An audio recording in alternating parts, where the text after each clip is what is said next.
than anybody was saying, so this will be a lot better down here. All right, let's,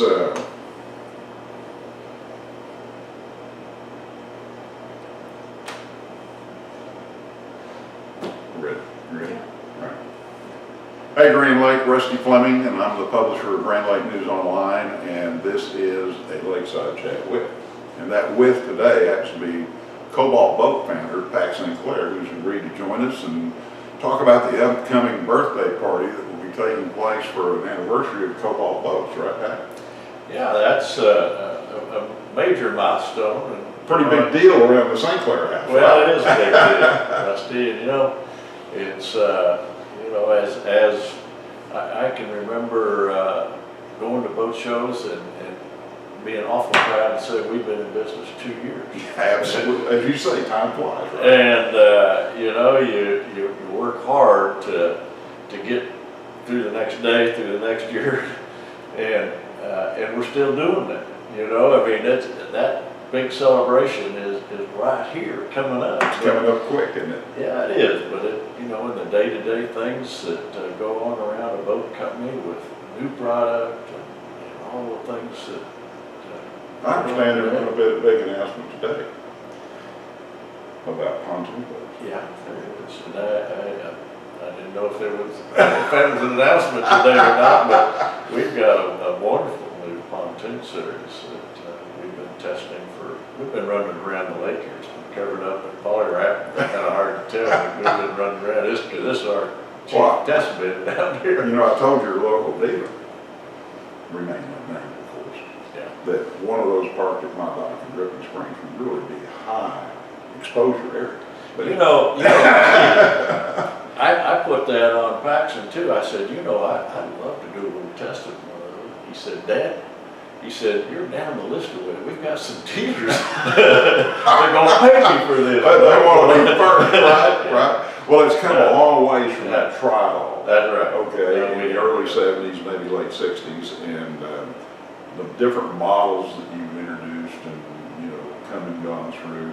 Do you ever think back to those days that maybe the first thing you tried to manufacture wasn't a boat? Well,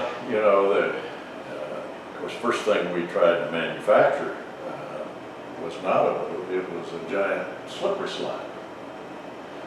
And this goes back to late 66, 67. Right. We had, a friend, next door neighbor and I partnered up. At that time there was a real craze about the giant slides where the kids sit on a burlap bag. Slides are 40 feet high, 12 lanes wide, and put a burlap bag on and down they go. Work great, kids can have a lot of fun on them, but it turned out to be a bit dangerous because kids want to add a degree of excitement, and you can do that. Doing all kinds of things, but the worst was putting a piece of wax paper under the burlap bag. And that's guaranteed broken limb. And so anyhow, we were about a year and a half into this. We were selling them. We didn't build a lot of them, but we were hanging in there. And insurance company started saying, guys, the premium's going up, right? Yeah, maybe you all better find something else to make. So anyhow, Rusty grew up on Grand Lake with my folks, and that goes back to 1952. The first time we ever came down here, we had a 14-foot Lone Star, 35 horse engine, and that was our red and white. no, it was blue. Believe it or not, kind of a shade of blue that. Well, I had a Lone Star with a 35. Oh, it was red and white. This is my first boat. The reason I asked that question. Well, we hauled that boat from Independence, where I grew up, my folks, my sisters. We came down here the first time and put in the boat at Bernice. And I can still remember out there boating around that big area, and I thought that was Grand Lake. Big as it gets right there, right? Horse big as lake I've ever seen. And we went home that night, and we'd had a great time, and I convinced my dad to get back in the car Sunday and drive back down there And do it again, and right? do it again. Yeah. And that was a long time ago, and we've been enjoyed boating every year since then, and that's part of my life growing up as a kid. Still today, I've got some boats here that I enjoy, and I'm out early morning and a lot of times late in the evening, and enjoy it a lot. So. Well, let's go back to that trial. That was a game changer for you, was it not? Well, Rusty, when we started our company in 1968, made our first boats, and at that time I had a partner, a guy that owned Custom Electronics, great guy, good friend, next door neighbor, and we started this thing with not a lot of money, no dealers, Yeah. and all I knew was we were in the fiberglass business, making slides, and as I felt it'd be a pretty easy conversion just to get in the boat business, and had I known what I know today, I'd probably recommend it to that 28-year-old. He probably wasn't up for that. But anyhow, you get in and you get going, and that first boat, actually, that we had, we bought some old tubing from a company down in Dallas. The company had been long out of business. They had a little outboard boat, a little tri-hull, what was a 15-foot tri-hull outboard. And then we, at the same time, had a fellow in Dallas that was a hull designer design a tri-hull for us, 2 miles, an 18 to 16 foot tri-hull. And that was a great boat. All the stuff we had going, we had a few race boats, we bought some old tooling, worn out tooling, companies out of business, we had all this stuff. And really, I was taking all of this, our tri-hull, which was a great tri-hull, deep V tri-hull, really kind of a new invention back then. And I was out on the road, nonstop. I mean, I was out calling dealers, calling Elmer Bomar. That's where I met Joe Hartley. Joe was working the docks, and he was in college. And was impressed with Joe then. And I think because of Joe being there, he was impressed with our boat and convinced Elmer to take our boat line on, and they were one of our very first dealers. But so I was really on the go and pushing hard to add dealers, Right. find dealers around the country. And I had a double deck trailer, and I had one of those 18-foot tri-hulls on the bottom, and then I had one of the little outboards up on top. And I went from coast to coast, holding behind my. Well, you must have been a pretty good sales guy. Well, I don't know. Rusty, because we really kind of started as Cobalt Boats 2 times. Yeah.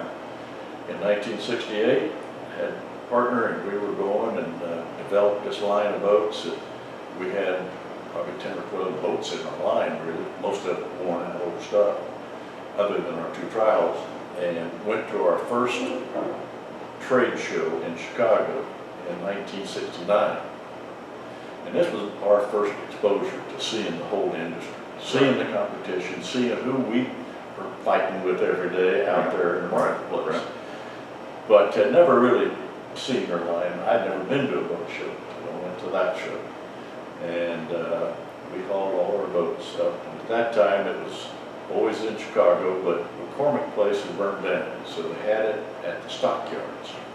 And there was room for a few of our boats inside this building, and then a lot of our boats were outside. This is And what time of year this is in September. Well, it wasn't cold outside. Yeah, no, it wasn't cold. In fact, it was pretty warm. And just kind of a little sidelight about that first boat show. Jill went to, and this first time we'd been to Chicago. We'd never been up there. And Jill always heard about Michigan Avenue. She had visions of going to Michigan Avenue while I was working the boat show.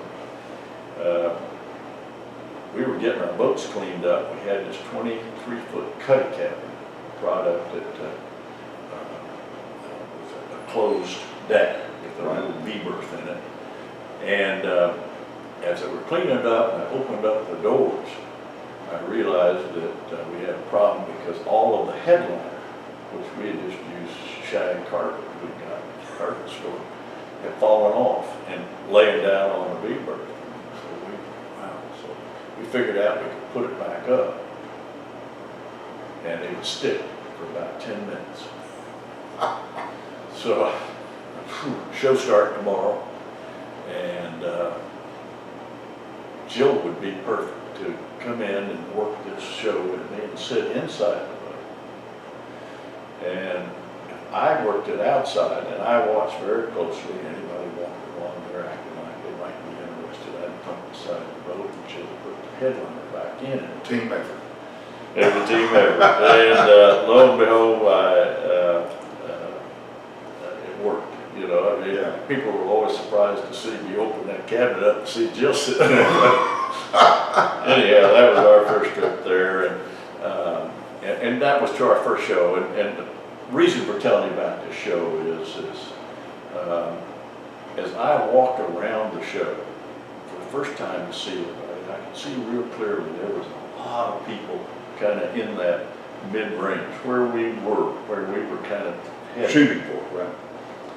And, you know, at that time, Sea Ray was just getting started. They were a brand new company. Glastron was probably the biggest guy in the business, and they were building 100 boats a day. And so pretty easy to see that if we were going to be successful, we had to go somewhere where they weren't. We didn't have the money, didn't have the resources to compete at that level. And you're not talking geographically. Not geographically. And and on top of that, we didn't sell a single boat or sign a single dealer while we were there.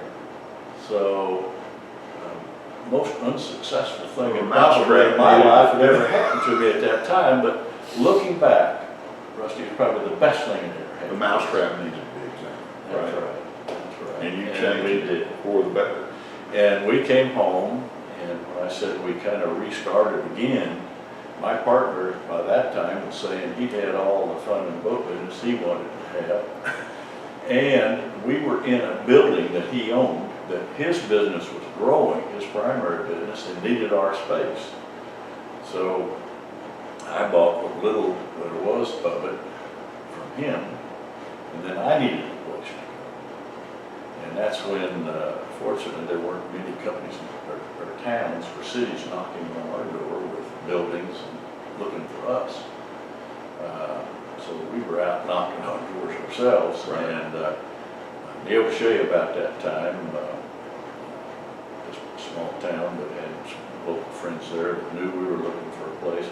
Standard Oil had moved out, and they had buildings and stuff. So we moved to Neosho and started over. So this would have been kind of the 1970 model year. And we started over with 2 models.